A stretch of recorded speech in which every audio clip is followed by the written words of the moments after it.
چرا این کودکان گریه و زاری میکنند؟ گرسنه‌اند. در این دیگ چه داری؟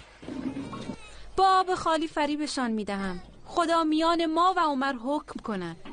ای زن، بنده خدا، عمر باید از کجا بداند؟ عهده‌دارمان شده و از ما غافل است. صبر کن تا چیزی برایت بیاورم.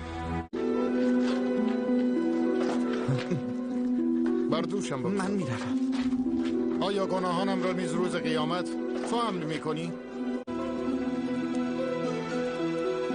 آرد را بریز، من همش میزنم.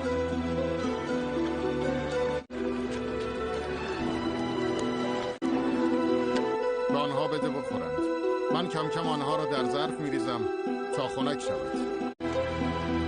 خدا پاداش خیرت دهد مرد. تو از امیرالمومنین به خلافت شایسته